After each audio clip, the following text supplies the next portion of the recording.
So welcome guys, आप सभी लोगों का बहुत बहुत स्वागत है आज की इस कॉमिक नरेशन में। हम लोग आज शुरू कर रहे हैं। आई गेस हम लोग का जो पिछली बार हम लोगों ने एक इशू को आधा छोड़ा था और हम लोग वहीं से शुरुआत करने वाले हैं। बहुत मज़ा आएगा। एंड आज के जो नरेटर है वो है साहिल भाई सिनेस्पाई। सो बिना टाइम वेस्ट करे स्टार्ट करते हैं। And all all over to Divyanshu. तो पिछले हमने कुछ इश्यूज में हमने कई सारी और चीजें भी देखी जो कि इल्यूमिनाटी की टीम और रिगार्डिंग द इनकर्जन हुई, जिसमें सबसे पहले हमने देखा ब्लू हेल। ब्लू हेल में हमें ये पता चलता है कि इल्यूमिनाटी की टीम सक्सेसफुल हो चुकी है वही डिवाइस क्रिएट करने में जो कि एक तरीके का बॉम्ब ब्लैक स्वॉन ने बनाया था और उसे डेटोनेट करा था। जिसके बाद उनके बीच में काफी ज्यादा मॉरल टसल्स होती हैं जहां पे से वो रवाना होते हैं दूसरे इनकर्जन की साइड पे यानी कि लैटवेरिया पे। उसके बाद लैटवेरिया पे पहुंचते ही उनका वहां पे दिखता है एक उनकी वॉल जो कि इनकर्जन की वॉल होती है जिसके अंदर वो एंटर करते हैं और उन्हें पता चलता है कि वो वॉल कासल डूम के अंदर बनी थी। जहां पे हमें ये पता चलता है कि वो इनकर्जन एक ब्लू टाइप का इनकर्जन था जिसको देख देख के ब्लैक स्वॉन काफी ज्यादा डर जाती है। जिसके बाद जैसे ही वो इनकर्जन वहां पे दिखता है उससे उससे उस इनकर्जन वाली अर्थ से कुछ रोबोटिक सोल्जर्स नीचे की तरफ आते हैं कासल डूम के ऊपर। और यहाँ पे हमें ये पता चलता है कि उस कासल डूम के ऊपर डॉक्टर डूम का बेटा यानी कि क्रिस्टोफ वर्नार्ड वहां पे उन सोल्जर से लड़ रहा होता है। जिसके बीच में हमें दिखता है कि डॉक्टर डूम भी वहां पे उठ जाता है और वो भी उनसे लड़ने लगता है। इसी के बीच हमें ये भी पता चलता है कि ब्लैक स्वॉन काफी ज्यादा डरी हुई होती है इस इनकर्जन को देख के। और वो ये बताती है कि उनके पास अभी इसके रिगार्डिंग कुछ भी टाइम नहीं बचा है, जो कि उन्हें पहले लगा था कि उनके पास 8 घंटे के करीब का टाइम है। जिसके बाद वो उन सभी इल्यूमिनाटी के मेंबर्स को उस जो डेड अर्थ टकराने वाली होती है हमारी मेन अर्थ के ऊपर उसके ऊपर ले जाती है और वहां पे सब लोग इकट्ठा होते हैं। जिसके बाद हमें पता चलता है ब्लैक स्वॉन की तरफ से कि वो एक तरीके का वो किस तरीके का अर्थ है, यानी कि वो अर्थ जो होता है वो बिल्कुल बैरन अर्थ होता है। वहां पे किसी भी तरीके के लिविंग एंटिटी का कोई भी नामो निशान नहीं होता है और वो डेड प्लैनेट होता है सिवाय उसके कोर में थोड़ी सी बची हुई एनर्जी के। जिसके बाद हमें यहाँ पे पता चलता है उस पूरे ब्लू इनकर्जन के बारे में। असल में ये जो ब्लू इनकर्जन था ये कॉज किया होता है मैप मेकर्स के थ्रू। और मैप मेकर्स इसे अपने सिडा मारिस की जो टीम होती है उसके थ्रू करते हैं। असल में मैं आपको इसमें बहुत अच्छे से समझा देता हूँ बहुत छोटे में। मैप मेकर्स क्या करते हैं कि अपनी टेरिटरीज को बढ़ाने के लिए दो इनकर्जन जब होने वाला होता है तो उसमें से एक अर्थ को पूरी तरीके से डिस्ट्रॉय कर देते हैं, उसके सभी लिविंग बींग्स को डिस्ट्रॉय कर देते हैं। फिर जैसे ही इंकर्जन होने वाला होता है और उस टाइम पे दोनों स्पेशल प्लेन्स पे मतलब एक सिंगुलर स्पेशल प्लेन पे जब दोनों अर्थ आ जाती हैं तो वो एक अर्थ से एक छोटा सा पार्ट निकाल के दूसरे अर्थ की तरफ डालते हैं। और जैसे ही वो पार्ट उस दूसरे अर्थ को टच करता है तो जो अपनी इनिशियल अर्थ होती है जिसमें उसका पार्ट निकला होता है वो अर्थ अपने आप डिस्ट्रॉय हो जाती है, जिसकी वजह से इनकर्जन प्रिवेंट हो जाता है उस स्टेज पे। लेकिन वो जो दूसरा पार्ट होता है उसमें उसके अंदर होती है सिडेरा मारिस की टीम, जो क्या करती है कि इसी साइकिल को कंटिन्यू ऑन करते रहती है ताकि वो अलग अलग अर्थ पे जाके अपनी टेरिटरीज बढ़ाते रहें। जिसके बाद हाँ, जिसके बाद हमें ये पता चलता है कि किस तरीके से जो मैप मेकर्स की टीम होता है मतलब मैप मेकर जो बींग्स होते हैं वो आउट ऑफ यूनिवर्स एक तरीके से काम करते हैं। वो अलग अलग यूनिवर्सेस पे जाके अलग अलग चीजों को करते हैं परफॉर्म। जिसके बाद हमें यहाँ पे एक मॉरल टसल दिखती है बिटवीन इल्यूमिनाटी की टीम और ब्लैक स्वॉन, और जहाँ पे ब्लैक पैंथर जिम्मा लेता है उस बॉम्ब को डेटोनेट करने का उस डेड अर्थ के ऊपर। और वहां पे फाइनली ब्लैक पैंथर जाके उस बॉम्ब को डेटोनेट कर देता है, जिसके बाद हमें दिखता है कि वो पूरा इनकर्जन का इवेंट जो है वो अवर्ट हो जाता है और वहां पे सभी लोग बच जाते हैं। और ब्लैक पैंथर यहाँ पे अपनी ह्यूमैनिटी भी लूज कर देता है। जिसके बाद हमें ये दिखता है कि किस तरीके से डॉक्टर डूम ने ये सारे इवेंट जो थे वो रिकॉर्ड कर लिए होते हैं और डॉक्टर डूम को अब यहाँ पे पता चल चुका है कि इनकर्जन किस तरीके से हो रहे हैं और इनकर्जन के पीछे क्या क्या चीजें हैं। अब इसके आगे हमें ये पता चलता है कि किस तरीके से ब्लैक स्वॉन को रिलीज करने के लिए इल्यूमिनाटीज के बीच में वोटिंग होती है, जहां पे रीड रिचर्ड रिलीज करना चाहता था ब्लैक स्वॉन को बट वो आउटवोट हो जाता है उस प्लेस पे। इसीलिए वो अंदर ही रहती है, जहां पे ब्लैक स्वॉन अपने ही बगल के सेलमेट यानी कि टेरैक्स से थ्रू टेलीपैथी बात करती है कि किस तरीके से टेरैक्स जो है वो अभी अपने जो गैलेक्टस था उसको मिस नहीं करता है, बल्कि अभी वो अपना जो एक हंगर थी उसके वर्ल्ड्स को डिस्ट्रॉय करने वाली उसको अब मिस मिस कर रहा है जाके। जिसके बाद हमें एक हिंट मिलता है कि इन फ्यूचर ब्लैक स्वॉन और टेरैक्स कुछ ना कुछ एक बहुत बड़ा इवेंट में पार्टिसिपेट करने वाले हैं, जिसके बाद एपिलॉग में हमें ये पता चलता है कि जो वो अर्थ टूटी थी, जिसका अर्थ का टुकड़ा टूटा था, उसको डूम के सोल्जर्स ने रिट्रीव कर लिया है और वो जाके डॉक्टर डूम को ये पीस दिखाते हैं। इसका मतलब डॉक्टर डूम अब पूरी तरीके से इनकर्जन्स के इवेंट में इन्वॉल्व हो चुका है।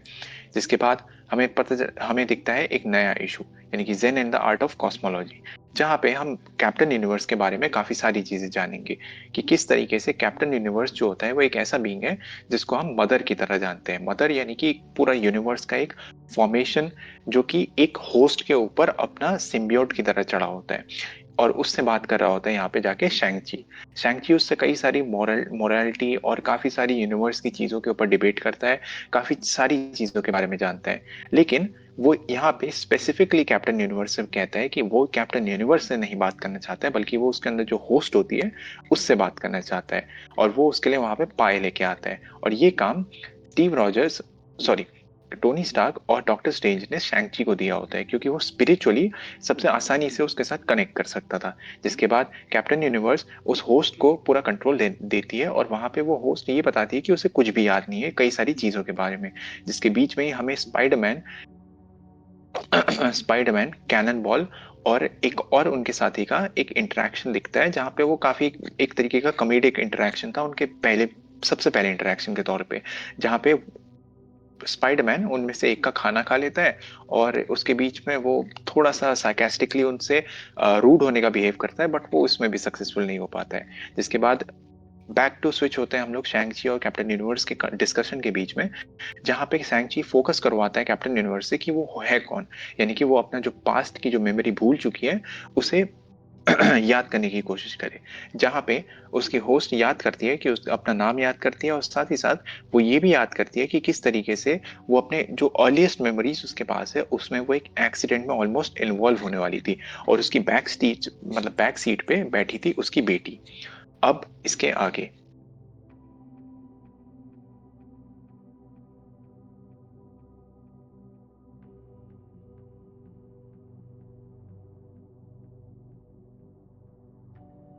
हाँ,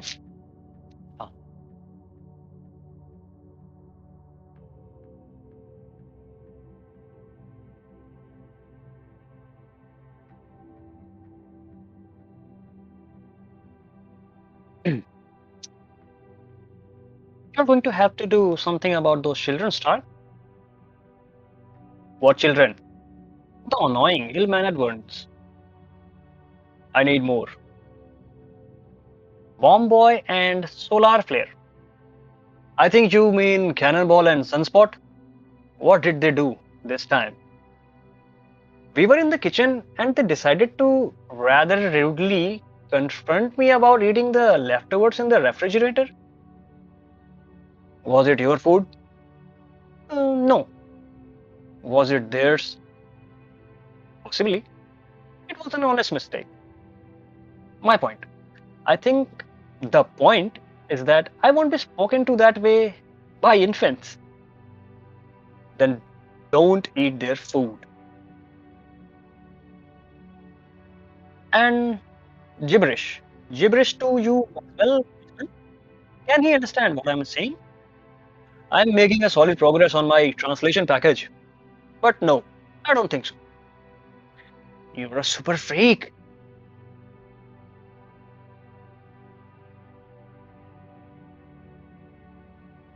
Can you tell me about the girl? Do you know her name? Yes, her name is Hella, and she's 6 years old. Her father didn't want her or me, so we made it on our own. Just my little girl and me. She loves milk cakes and the color blue. I remember. Can I see her now?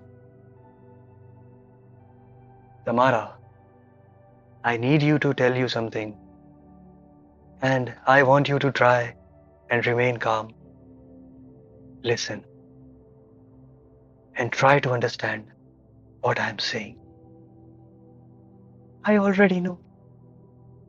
I was in the crash, and I think, and I missed her birthday, didn't I?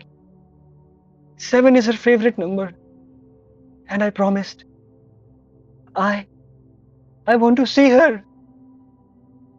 Yes, you were hurt and in the hospital when you became the universe. And as of right now, we don't know what happened to your daughter. It seems the records don't. Tamara, how long? How long has it been? 10 years. You were in a coma for 10 years. Tamara, don't! Ah!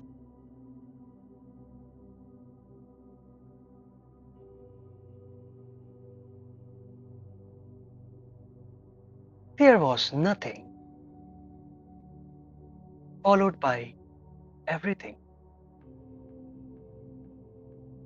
Swirling, burning specks, creation that circled life, giving suns. And then we raced to the light.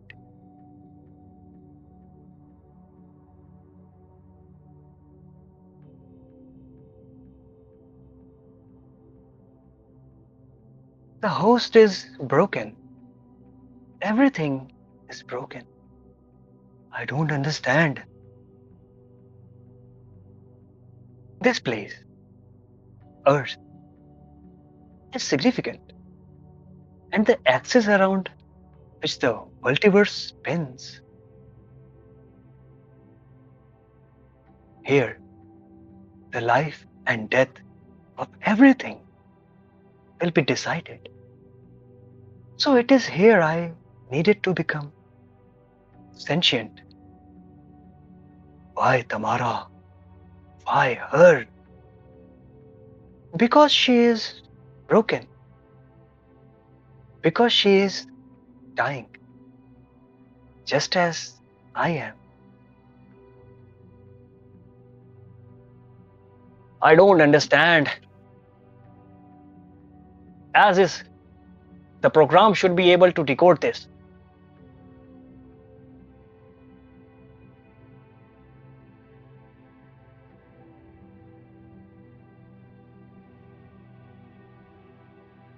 Anthony, I have something. We need to. Just a second.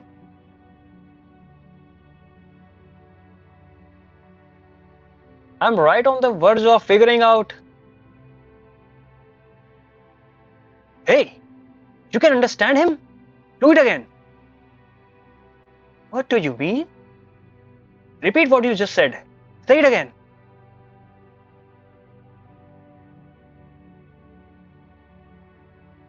Right. That's it.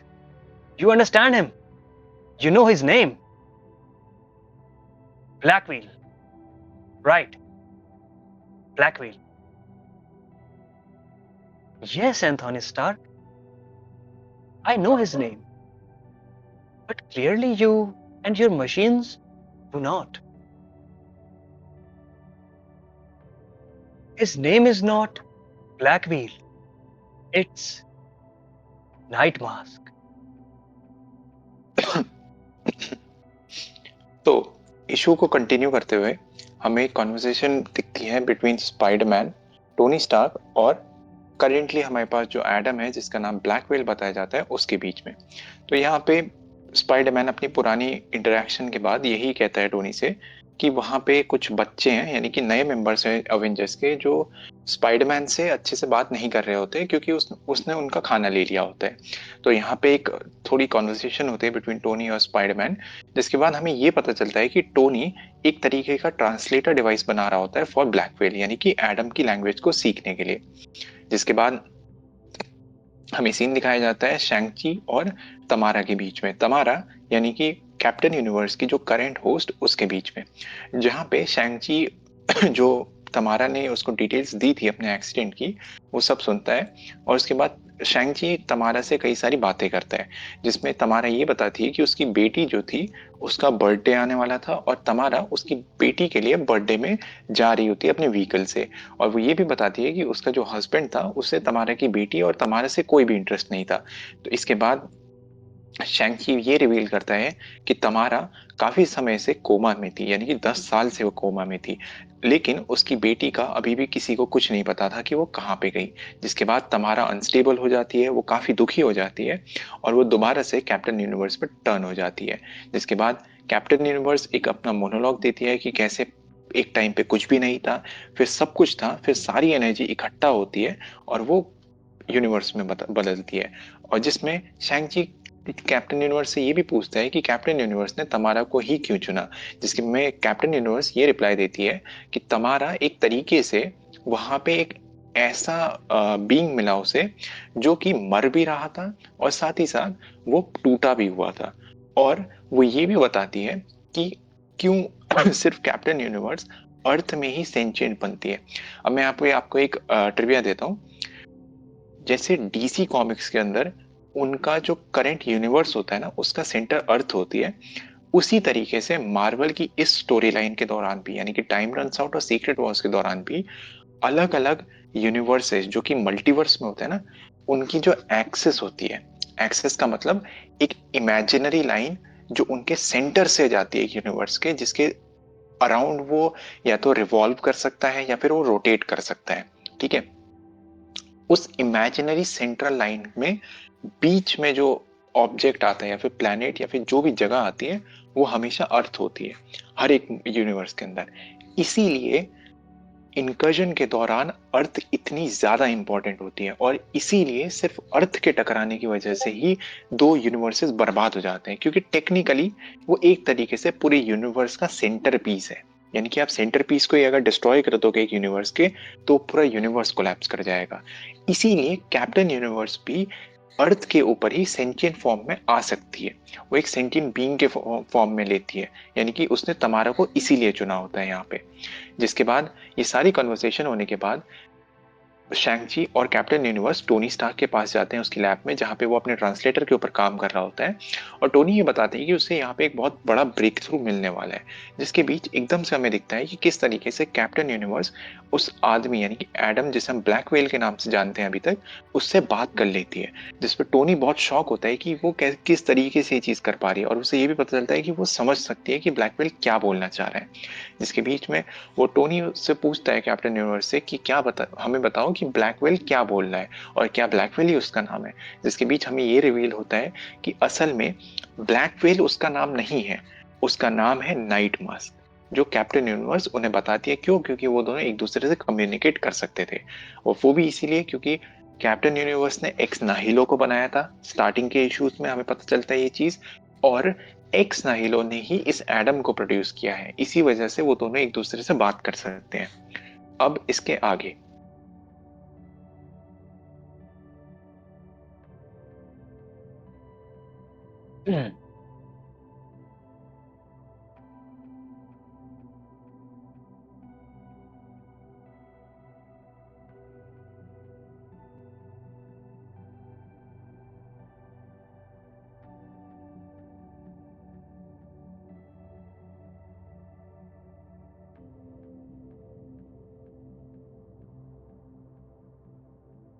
Hear his words with your own ears.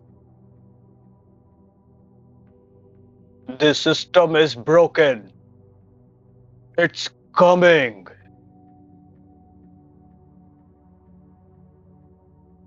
It's here. The white event.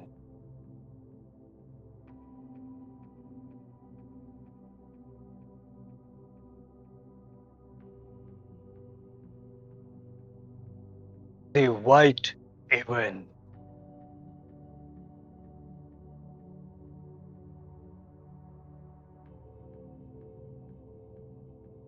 The white event.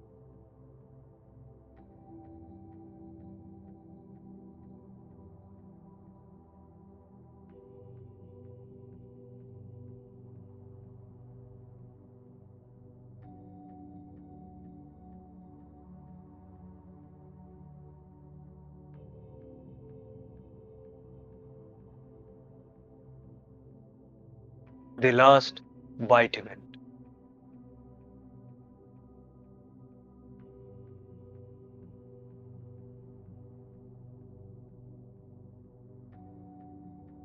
इस issue में हमें majorly दिखने वाले हैं captain America, iron man और Hawkeye, black window, Hulk, Wolverine, Spiderman, captain Marvel, शैंग-ची, captain universe और हिपेरियन।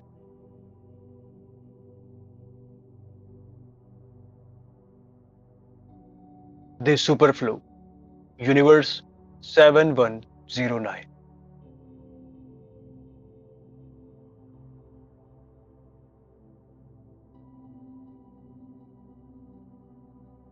Communication Extension Station 7109 offline.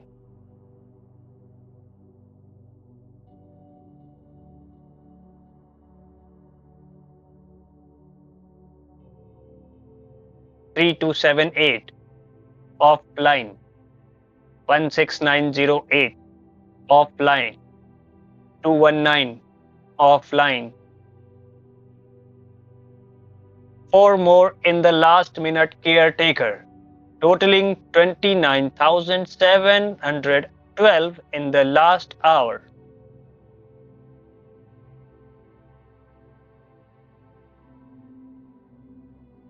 Please extrapolate, curator.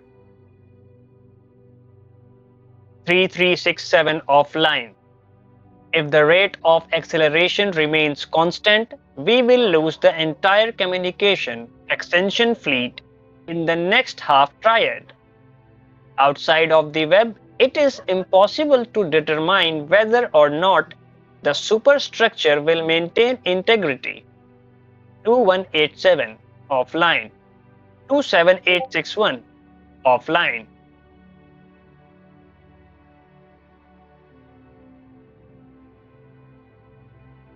Total collapse of the superflow. Almost unthinkable. We need a closer look.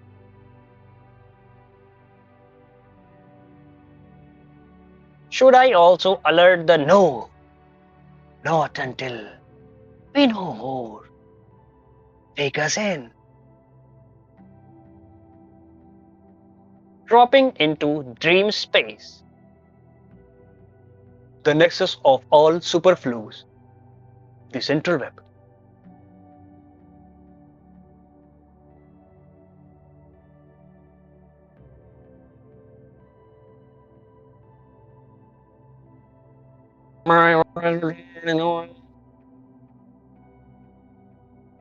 Is what I am seeing real? 4380 offline. 24913 offline. Yes, caretaker, the structure is collapsing. Our masters spent 1 million years constructing this system, and it has existed for 1 million beyond that. Who could have imagined it would end? The central web is fractured. We are adrift, caretaker. We cannot escape. 6081 offline. 20184 offline. Caretaker? Yes. How many communication extension stations remain? 192, 151, now 127. Salvage what worlds you can. Auto-engage the systems. Command all the stations to fire. Command engaged. I have failed you, builders. Forgive me.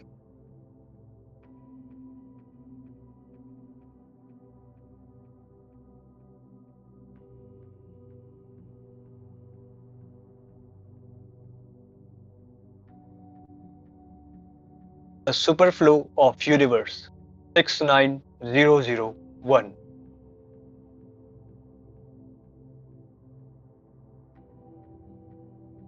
The Superflow of Universe 2091.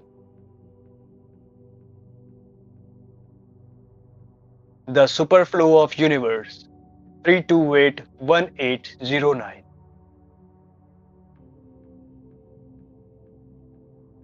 The Superflow of Universe 616. Avengers तो Tower. एक minute, last time जब हमें ये पता चलता है कि captain universe ये बताती है कि असल में जिस बीइंग का नाम अभी तक हम ब्लैक व्हेल जानते हैं वो असल में नाइट मास्क होता है, जिसके बाद हमें ये दिखता है कि नाइट मास्क बहुत कुछ कुछ बड़बड़ाने लगता है अपनी ही लैंग्वेज में, जिसके बाद कैप्टन यूनिवर्स उसकी लैंग्वेज को ठीक करके उसे नॉर्मल इंग्लिश में कन्वर्ट कर देती है और वो ये बोलता है कि सिस्टम टूट चुका है और कोई ना कोई एक चीज आने वाली है, और ये बताता है कि वाइट इवेंट यहाँ पे आ चुका है। जिसके बाद हम ये देखते हैं कि अर्थ की तरफ एक strange form of white energy जो कि ग्लो कर रही होती है पर्पल और पिंक से, वो अर्थ में आती है और वो टकराती है। जिसके बाद आता है नया issue, the last white event, जहाँ पे सबसे पहले हमें ये दिखते हैं कि कौन कौन से अवेंजर्स इसका पार्ट होने वाले हैं, और हमें एक बहुत इंपॉर्टेंट चीज दिखती है, वो है द सुपर फ्लो यूनिवर्स 7109। अब मैं आपको समझाता हूँ कि सुपर फ्लो क्या होता है।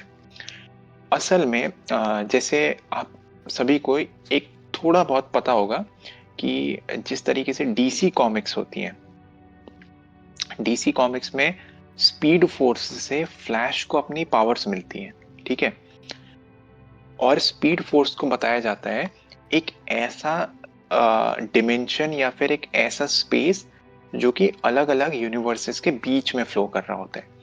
उसी तरह से मार्वल ने सेम कॉन्सेप्ट को अपनी कॉमिक्स में इंक्लूड करा और उसे नाम दिया था द सुपर फ्लो, ठीक है। ये आप इस तरीके से समझ सकते हो कि जैसे एक दीवार बनती है, ठीक है, आपने दीवार बनाई ईंट और सीमेंट से, तो जो पर्टिकुलर ईंट उस दीवार के अंदर है ना, वो एक एक यूनिवर्स है, और उसके बीच में जो लगा हुआ सीमेंट है जो उन यूनिवर्सेस को ग्लू करके जोड़ के रख रहा है, वो होता है सुपर फ्लो, ठीक है। तो सुपर फ्लो इस तरीके के ग्लू की तरह काम करता है, और यही वो जगह होती है जहां पे से जितने भी आइडियाज, जितने भी ड्रीम्स, जितने भी सारी चीजें होती हैं वो बाहर निकल के आती है। इवन जो टेलीपैथ्स होते हैं, बहुत हायर लेवल के टेलीपैथ, यानी कि जैसे जीन ग्रे हो गई, प्रोफेसर एक्स हो गया, या फिर ऐसी करके बहुत सारे जो और बींग्स होती हैं, उनकी जो टेलीपैथिक एबिलिटीज होती है ना, अगर वो उन एबिलिटीज को क्रॉस यूनिवर्स यूज करना चाहे, मतलब अगर वो एक यूनिवर्स से दूसरे यूनिवर्स में करना चाहें या फिर खुद के ही यूनिवर्स में करना चाहें टू बहुत लंबे डिस्टेंसेस में, तो उनकी जो टेलीपैथिक एबिलिटीज होती है वो भी इसी सुपर फ्लो से होके गुजरती है। तो सुपर फ्लो एक फॉर्म ऑफ ग्लू की तरह काम करता है, साथ ही साथ एक फॉर्म ऑफ ओरिजिन पॉइंट की तरह काम करता है पूरे मार्वल कॉमिक्स के अंदर, और इसी के रिगार्डिंग बहुत सारी चीजें इंक्लूडेड होंगी। अब जैसे कि हमने पहले इशू में पढ़ा था कि बिल्डर्स जो बीइंग थे, यानी कि वो पहले बीइंग्स जो कि यूनिवर्स में फॉर्म होते हैं, जिन्हें कैप्टन यूनिवर्स यानी कि मदर यूनिवर्स बनाती है, वो पहले बीइंग्स जो बिल्डर थे, वो कई लाखों साल पहले ही अपना यूनिवर्सेस को छोड़ के इस सुपर फ्लो में एंटर हो जाते हैं, ठीक है। तो वो अपना यूनिवर्स को छोड़ देते हैं और वो इस सुपर फ्लो में आ जाते हैं, जहां पे अब क्योंकि उनका काम होता है बिल्ड करना अलग अलग ऑब्जेक्ट्स को, तो वो यहाँ पे आके अपनी बहुत मैसिव मैसिव मशीन्स बनाने लग जाते हैं यूनिवर्स को स्टडी करने के लिए और कई सारी चीजों को चेंज करने के लिए। और इसमें से एक बहुत इंपॉर्टेंट चीज होता है उनका कम्युनिकेशन, या फिर जिसे असेंशन सिस्टम कहा जाता है। ये जो डिवाइस हमें अभी दिख रहा है स्क्रीन पे, ये एक तरीके का नेटवर्क टावर होता है अक्रॉस यूनिवर्सेस बिल्डर्स को गाइड करने के लिए कि उन्हें क्या करना होता है। और हर एक यूनिवर्स का जो सुपर फ्लो होता है, मतलब उस यूनिवर्स के ऊपर जो ग्लू फ्लो कर रहा होता है, जो उसे जोड़े रखता है, उसमें हर एक में एक एक ऐसा असेंशन डिवाइस रहता ही रहता है। अब इस असेंशन डिवाइस के अंदर दो तरह के बींग्स साथ में मिलकर काम करते हैं। एक होता है क्यूरेटर, और एक होता है ये एलियन लाइक बीइंग जो अभी हमें दिख रहा है, जो कल्टीवेटर की तरह काम करता है, ठीक है। यानी कि इन दो बींग्स की मदद से ही एक असेंशन डिवाइस काम करता है। इन दो को यहाँ पे एम्प्लॉय करा होता है काम करने के लिए बिल्डर्स ने, इसीलिए इन दोनों के जो मालिक होते हैं वो बिल्डर्स होते हैं। जिसके बाद अभी हमें यहाँ पे ये दिख रहा होता है कि किस तरीके से हर एक जो अलग अलग यूनिवर्स है उसका जो ये असेंशन डिवाइस है, यानी कि जो कम्युनिकेशन डिवाइस है वो फेल कर रहा होता है। और यहाँ पे हमें ये एक जो कल्टीवेटर होता है ये बताता है कि सुपर फ्लो बर्बाद हो रहा है, कोलैप्स हो रहा है, जो कि बहुत एक अनथिंकेबल चीज है। मतलब इस चीज को हम सोच ही नहीं सकते कि ऐसा क्यों हो रहा है, क्योंकि टेक्निकली अगर आप दो यूनिवर्सेस के बीच के उस जो ग्लू है उसको डिस्ट्रॉय करने लग जाओगे तो वो दो यूनिवर्स पास आके कोलैप्स कर जाएंगे, पूरा मल्टीवर्स कोलैप्स करने लग जाएगा। और यही जो सुपर फ्लो है अब यही जाके खुद भी कोलैप्स करने जा रहा है। जिसके बाद हमें ये दिखता है कि किस तरीके से वहां पे जो क्यूरेटर होता है वो और भी इंफॉर्मेशन उसे प्रोवाइड कर रहा होता है। और यहाँ पे हमें दिखता है सबसे पहले ये जो स्पेयर यानी कि ये जो जगह होती है जिसे कहा जाता है the nexus of all super flows, यानी कि सेंट्रल वेब। अब मैं आपको बताता हूँ कि सेंट्रल वेब क्या चीज है। जितने भी अलग अलग यूनिवर्स और उनके सुपर फ्लोज होते हैं ये सभी जाके एक सेंट्रल जगह से जुड़ते हैं, ठीक है। जिस जगह से उन सभी को ऑपरेट किया जा सकता है, जिस जगह से उन सभी में इंफॉर्मेशन प्रोवाइड करी जा सकती है, जो कि आगे जाके बहुत इंपॉर्टेंट होने वाला है। उस जगह को कहा जाता है the nexus of all super flows. और इसे ड्रीम स्पेस के नाम से भी जाना जाता है मार्वल कॉमिक्स के अंदर, जहां से सारे आइडियाज बाहर निकल के आते हैं। तो हमें ये दिखता है कि एक असेंशन डिवाइस इनका उस ड्रीम स्पेस में एंटर करता है। जिसके बाद इसमें जो बैठा हुआ कल्टीवेटर होता है वो ये देखता है कि किस तरीके से जो पूरा का पूरा सुपर फ्लो है वो कोलैप्स कर रहा है। और धीरे धीरे करके पीछे से क्यूरेटर ये बताते रहता है कि कैसे कैसे करके अलग अलग यूनिवर्सेस के जो डिवाइसेस हैं उनके कम्युनिकेशन डिवाइसेस वो कोलैप्स होते जा रहे हैं। जिसके बाद यहाँ पे ये जो केयर टेकर होता है यानी कि जो एलियन होता है ये दुखी होता है और ये बोलता है कि उसने बिल्डर्स ने जो काम किया था इतने मिलियन ऑफ ईयर्स से, और उससे भी पहले जब बिल्डर्स एग्जिस्ट करते थे, इस पूरे काम को कोलैप्स होते हुए वो देख रहा है अपनी आंखों के सामने। और वो इसके लिए काफी दुखी होता है और वो माफी मांगता है बिल्डर्स से। जिसके बाद वो क्यूरेटर को ऑर्डर देता है कि अब वो जितने भी उनके कम्युनिकेशन डिवाइसेस बचे हैं उन्हें सैल्वेज यानी कि उन्हें प्रोटेक्ट करे और सेव करे, और वो इन सभी जो बाकी डिस्ट्रॉय हो चुके हैं उन सबको छोड़ दे। जिसके बाद हम ये देखते हैं कि किस तरीके से वो जो ब्लू कलर के एंटिटी होती है, यानी कि ब्लू कलर की वो जो ऑब्जेक्ट इस सुपर फ्लो के अंदर एंटर कर चुका है, यानी कि सुपर फ्लो का डिस्ट्रक्शन, वो किस तरीके से बाकी सभी यूनिवर्सेस के सुपर फ्लोज को डिस्ट्रॉय करते जाता है। यानी कि एक तरीके से हर एक यूनिवर्स का जो पर्टिकुलर सुपर फ्लो है वो धीरे धीरे करके डिस्ट्रॉय होता है। और हमें एंड में दिखता है यूनिवर्स 616 का सुपर फ्लो, यानी कि वो यूनिवर्स जो कि करंट मार्वल यूनिवर्स है। अब इसके आगे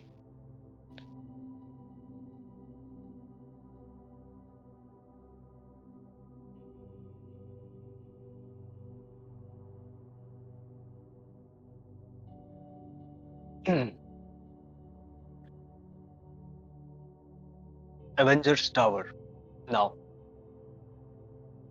the White Event. What? What did he say? The White Event. The White Event.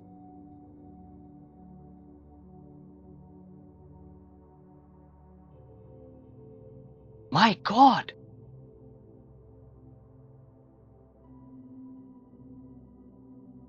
The White Event.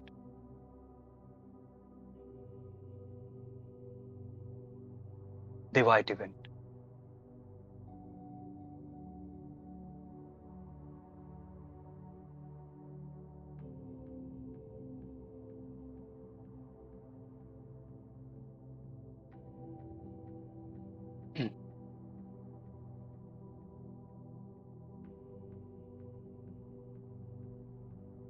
Uh, what just happened? The White Event. The last White Event. What does that? Hey, stop that! What are you doing? You have many talking machines. Yes, I know. That doesn't answer the question. And if you are not careful, someone's going to. No, Anthony, wait.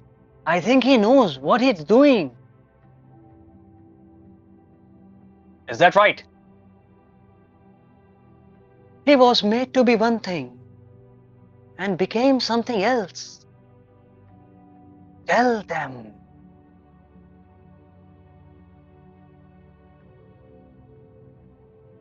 You have many talking machines. I can hear them. This is helpful as I mold them into what I need. Possible we are extending too much goodwill to the overly ambiguous half-naked super being? No.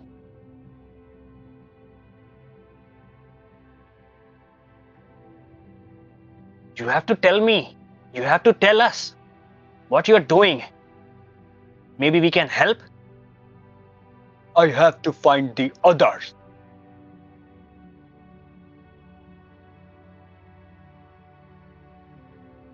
Five hours ago. Oh God, I just thought of something. What are we going to tell them? I already have. What? You know that recruiter I went to meet? Yeah. I actually went to see your parents. When I asked them if I could marry you, your father got a little misty. It was kind of perfect. It was perfect. This is perfect. We are supposed to be together.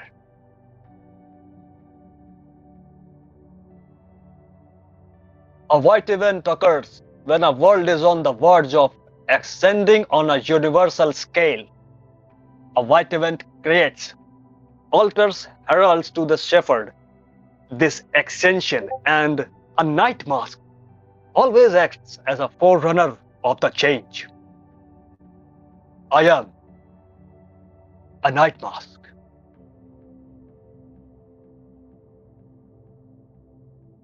There should be others. Should? What does that mean?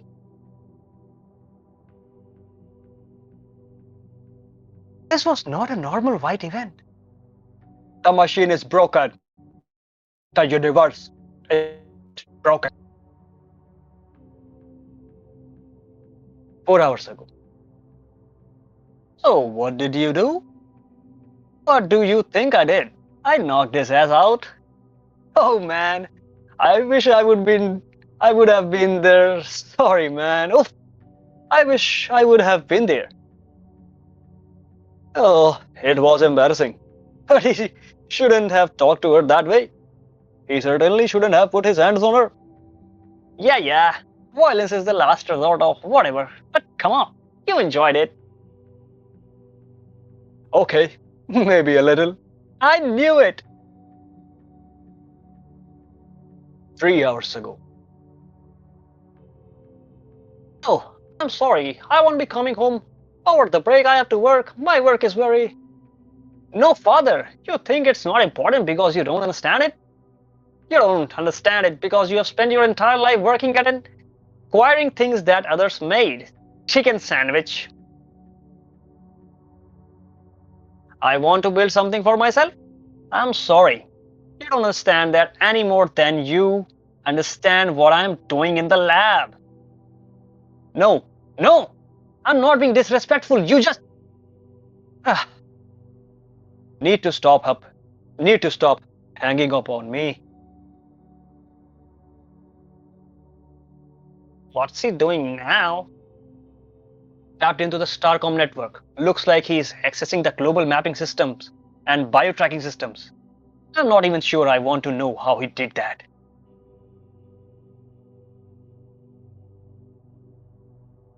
The machines like to talk to each other. They want to help me find what I'm looking for.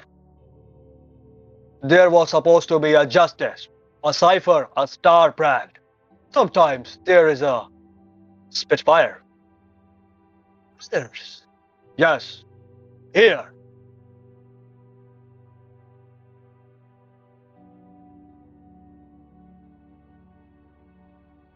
We must go here. There was an event. Okay. It's unrecognizable from this vantage point, definitely suburban. Pulling back and accessing Starcom database, overlaying archived maps, edit, Oh no! Sound the alarm. Assemble the team. It was a college. 2 hours ago. Anyone want to explain the significance of this theory? Alan? Sure, Professor. It's really all about controlling the transfer. See, the conduit is everything. We have plenty of systems capable of providing an almost unimaginable source of electric current. But this would enable an almost lossless rate of conversion. Imagine what kind of good you could do with that much power.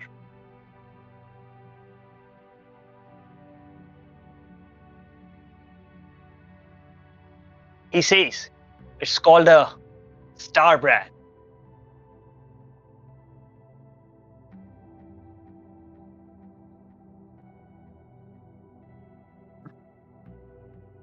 Both the shape of the impact site as well as the herald it's supposed to produce. A star brand.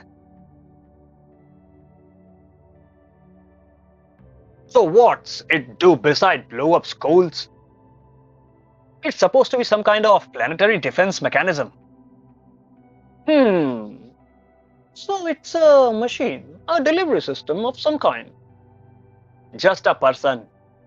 Some normal somebody with the power to defend an entire planet. Scary, right? Wait until you hear the bad news. Which is? This was not a normal white event. The machine is broken.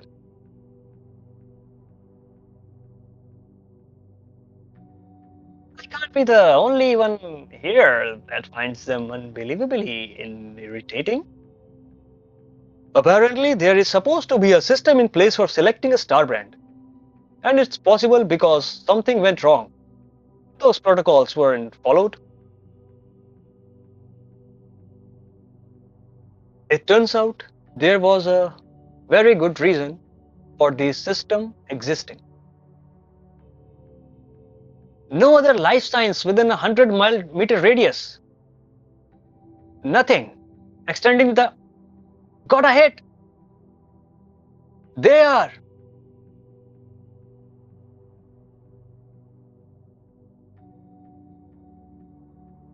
Why there were only certain types of people that were ever given the star brand.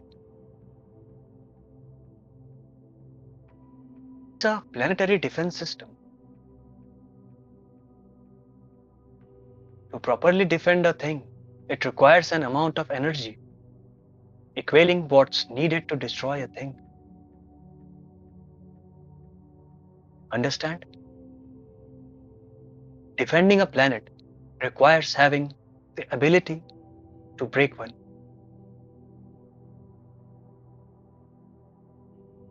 Now imagine that kind of power in the hands of someone who has spent his entire life being ignored.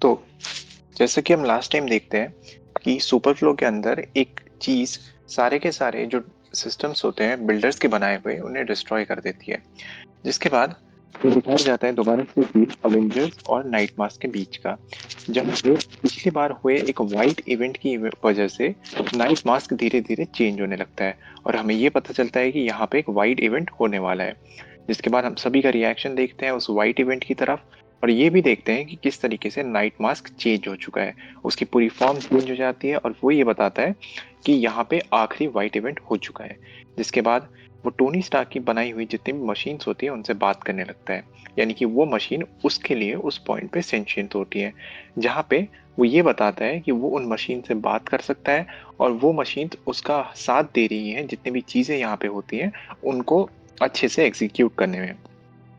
जिसके बाद night mask ये बोलता है कि उसे बाकियों को ढूंढने की काफ़ी ज़्यादा ज़रूरत है, और यही काम वो मशीन उसकी हेल्प करके कर रही थी। जिसके बाद हमें दिखता है 5 घंटे पहले का सीन, जहाँ पे दो कपल, मतलब एक कपल एक दूसरे से बात कर रहे होते हैं कुछ, जिसके बीच में हमें एक बहुत छोटी सी झलक दिखती है एक आदमी की, एक सर्टेन आदमी की, जो फ्रेम के राइट साइड से निकलते हुए आता है।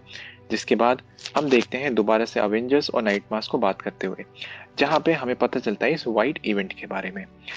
वाइट इवेंट असल में एक टाइप का इवेंट होता है जब कोई भी यूनिवर्स, ठीक है, एक वर्ल्ड जो होती है, मतलब यानी कि आपका एक यूनिवर्स या फिर एक वर्ल्ड आप कंसीडर करो, जब वो असेंड करता है यूनिवर्सल स्केल पे। मतलब ऐसा मान सकते हो आप कि आपको, जैसे मार्वल कॉमिक्स के अंदर ऐसा सीन रहता है कि यूनिवर्स जितने भी हैं एक मल्टीवर्स के अंदर ना, तो उन सभी की एक एक स्टेजेस होती हैं, एक एक रैंकिंग की तरह होता है कि एक यूनिवर्स कितना स्ट्रांग है, कितना ज्यादा इम्पोर्टेंट है, तो उस तरीके से वो यूनिवर्स रैंक्ड होते हैं। और जब भी कोई यूनिवर्स अपनी रैंकिंग में ऊपर जाता है, मतलब उस यूनिवर्स में कुछ ऐसे इवेंट होते हैं, उस यूनिवर्स में कुछ ऐसी एक्टिविटीज होती हैं जो उसको बहुत इंपॉर्टेंट बना देती है, तो उसकी जो रैंकिंग होती है वो इंक्रीज होती है, जिससे वो यूनिवर्सल स्केल में असेंड करता है, यानी कि ऊपर की तरफ जाता है। और इसी को कहते हैं वाइट इवेंट। और जब ये वाइट इवेंट होता है, तो उस दौरान पे इस पूरी दुनिया को गाइड करने के लिए, यानी कि इस पूरे इवेंट को गाइड करने के लिए एक आदमी की जरूरत होती है, जो होता है एक नाइट मास्क। और इसी तरीके से यहाँ पे जो हमारे पास एडम था, जिसे हम पहले ब्लैक व्हेल के नाम से जानते थे, वो यहाँ पे होता है एक नाइट मास्क। और वो ये बताता है ये मेरी तरह, यानी कि नाइट मास्क की तरह भी और बाकी भी यहाँ पे होने चाहिए, जो कि इस असेंशन में इस पूरी दुनिया को गाइड करने का काम करेंगे। लेकिन वो यहाँ पे एक चीज नोट करता है कि ये कोई नॉर्मल वाइट इवेंट नहीं था, पूरी ये जो मशीन है वो टूट चुकी है, और ये पूरा जो यूनिवर्स है वो भी टूट चुका है। यानी कि ये जो वाइट इवेंट हुआ यहाँ पे बहुत अबनॉर्मल था। इससे 4 घंटे पहले का हम एक सीन देखते हैं जहाँ पे दो कॉलेज के बच्चे एक दूसरे के बीच में बात करते हुए जाते हैं कि किस तरीके से उन्होंने एक बुली को पीटा, या फिर एक पर्सन को पीटा जिसने एक लड़की के ऊपर हाथ लगाया होता है। और वही नॉर्मल कन्वर्सेशन होती है और वो एक आदमी से टकराते हैं। जिसके बाद 3 घंटे पहले का कैफेटेरिया का हम एक सीन देखते हैं जहाँ पे एक आदमी किसी पर्सन से फोन पे बात करते हुए बिजी रहता है, जो उसका फोन हंग अप कर देते हैं। और यहाँ भी हम उसी को आदमी को देखते हैं जो उस आदमी को कुछ सर्व कर रहा होता है कैफेटेरिया के अंदर।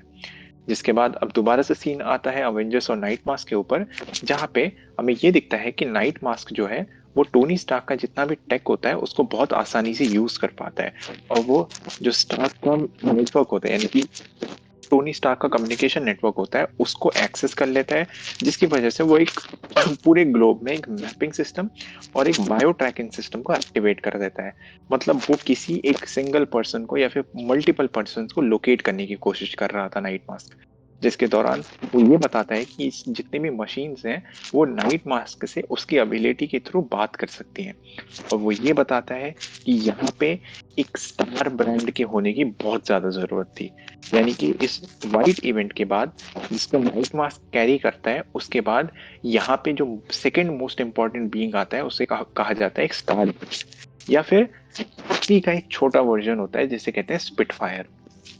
जिसके बाद हमें स्क्रीन पे दिखता है कि जमीन पे एक स्टार ब्रांड हो चुका है, यानी कि एक स्टार का सिंबल जमीन पे आ जाता है। जिसके बाद टोनी स्टार्क उसकी लोकेशन देखने की कोशिश करता है, और उसे ये पता चलता है कि वो इलाका एक कॉलेज का था, यानी कि वो एक पॉपुलेटेड इलाका होता है।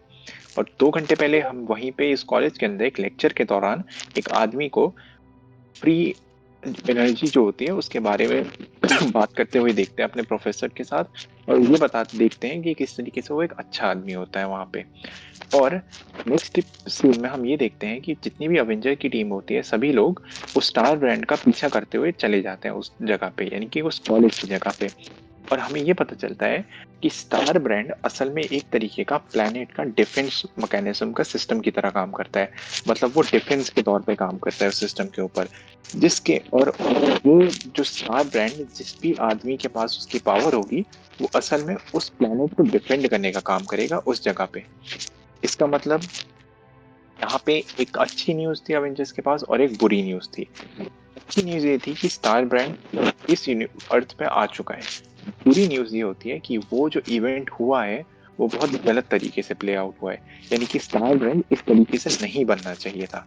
और ये बताता है टोनी कि कुछ प्रोटोकॉल जो कि स्टार ब्रांड को बनाने के लिए यूज होते हैं वो फॉलो नहीं हुए। जिसके बाद पूरी अवेंजर्स की टीम लैंड होती है उस कॉलेज की जगह पे, जहाँ पे हमें ये दिखता है कि सारी चीजें डस्ट में कन्वर्ट हो चुकी हैं। हमें कई लाशें दिखती हैं वहां पे, और अबाउट 100 मीटर के रेडियस के दौरान कुछ भी जितना भी एरिया होता है वो सभी धूल बन चुका होता है। वहां पे सारी चीजें ऑलमोस्ट डेड पड़ी होती हैं। जिसके बीच में हमें दिखता है एक आदमी चमकते हुए एक स्पीकर के बीच में, जहाँ पे हमें एक मोनोलॉग मिलता है। हमें उस मोनोलॉग में पता चलता है कि क्यों स्टार ब्रांड की जो पावर है वो कुछ गिने चुने लोगों को ही मिलती है। जिसके बाद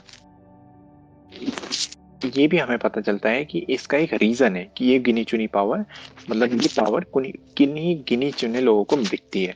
इसके बाद इंपॉर्टेंट पैनल दिखता है, एक पैनल जो उसी आदमी को दिखाता है जो कि हमें उन चारों जगहों पे उस कॉलेज के अंदर दिखा था। यानी कि वो आदमी जो अभी तक हमें एक बैकग्राउंड का एक सटल सा कैरेक्टर की तरह लगता है। जिसके बाद हमें ये भी पता चलता है कि स्टार बैंड की पावर जो है वो एक प्लानिटरी डिफेंस सिस्टम है। अब डिफेंस सिस्टम के पास इक्वल अमाउंट ऑफ एनर्जी होनी चाहिए कि वो किसी चीज को डिस्ट्रॉय कर सके, और उस प्लैनेट को डिफेंड करने के लिए उतनी ही एनर्जी होनी चाहिए उस बीइंग के पास कि वो चीजों को बनाए भी, डिस्ट्रॉय भी करे और साथ ही साथ ब्रेक भी कर सके। यानी कि वो चीजों को खत्म कर सके उस प्लैनेट को बचाने रखने के लिए। और हमें ये मोनोलॉग मिलता है कि अब अगर सोचो, इतनी ज्यादा एनर्जी, इतनी ज्यादा पावर अगर एक ऐसे बीइंग के पास होगी जो जिंदगी भर इग्नोर हुआ है, यानी कि उसे सिर्फ एक बैकग्राउंड कैरेक्टर की तरह रहा है वो अपनी जिंदगी भर, तो उसके बाद उस पावर से वो आदमी क्या कर सकता है। जिसके बाद एक हमें पैनल दिखता है जिसमें सारे अवेंजर्स उसी बैकग्राउंड कैरेक्टर के सामने खड़े होते हैं। अब इसके आगे स्टार ब्रांडेड।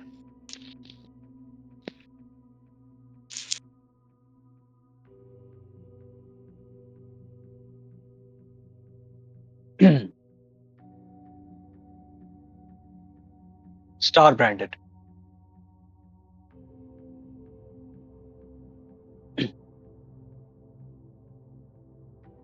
इस कहानी में हमें मेनली दिखने वाले हैं captain America, iron man, Thor, Hulk, captain Marvel, captain universe और Hyperion.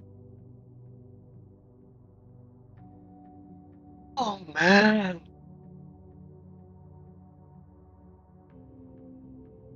Remote sweep completed by the Quinjet, Cap.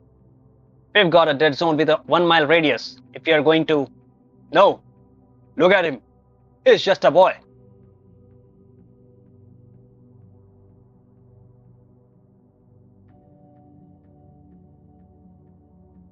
It's okay. Help's here now. Are you okay? You hurt? I mean, you're Captain America. Why am I talking to Captain America? What is happening? You're sitting in a smoking crater, kid, naked. We have all gathered here today to bring you pants. Quinjet's picking up lots of activity now. Military inbound, estimating 10 minutes out. Things are getting ready to escalate, Cap. It's okay. What's your name, sir? Kevin. हाँ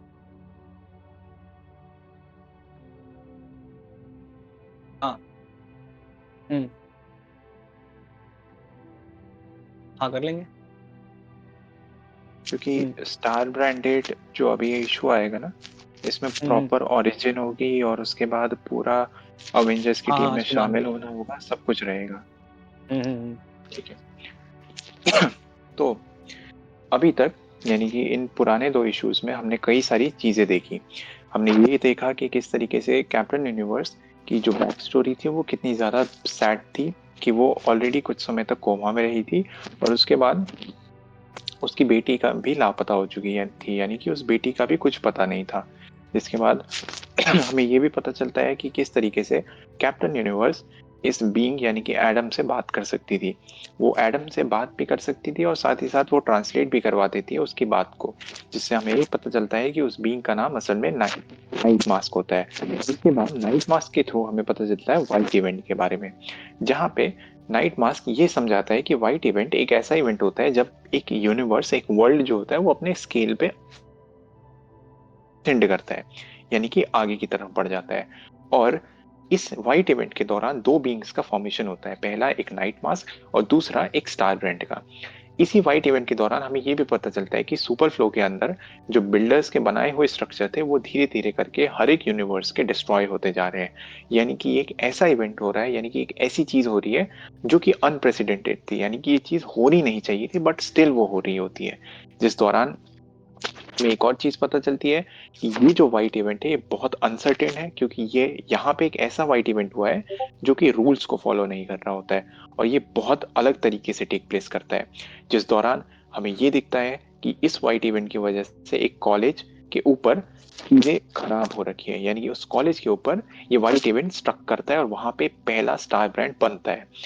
इस दौरान हमें ये भी पता चलता है star brand के बारे में कि ये जो एबिलिटी होती है ये एक प्लानिटरी डिफेंस सिस्टम की तरह काम करती है और ये एबिलिटी उसी तरह के पर्सन को दी जाती है जिसके अंदर चीजों को डिस्ट्रॉय करने की, चीजों को ब्रेक करने की और साथ ही साथ एक बैलेंस क्रिएट करने की एबिलिटी होती है, यानी कि उसका मोरल इस तरीके का होता है। जिसके बाद हमें फाइनली दिखता है कि अवेंजर्स उस सीन पे आ जाते हैं उस इंसान से मिलने के लिए। तो अब इसके आगे अब हम कल देखेंगे स्टार ब्रांडेड, यानी कि अब हम इस स्टार ब्रांड जो नया क्रिएट हुआ है उसकी आगे की जर्नी, उसके आगे की स्टोरी को जानेंगे। तो ऑल ओवर टू किंग्समैन। सो भाई, अभी तक तुम लोग अगर बने हुए हो तो थैंक यू, क्योंकि आज की नरेशन बहुत ज़्यादा शानदार थी, बहुत मज़ा आया। एंड बाय द वे, हम लोगों ने आज काफ़ी सारे इश्यूज भी कंप्लीट किए। जो बचा हुआ था देन उसके बाद दो। बट आई वुड से कि जो नेक्स्ट इशू है उसके लिए तैयार हो जाओ, क्योंकि वो बहुत ज़्यादा इंटरेस्टिंग है, एज दिव्यांशु सेड। एंड बस बस कुछ समय का वेट, एंड देन हम लोग पढ़ेंगे अगला इशू। तब तक के लिए बने रहो हमारे साथ, because we are gonna do it again. Thank you.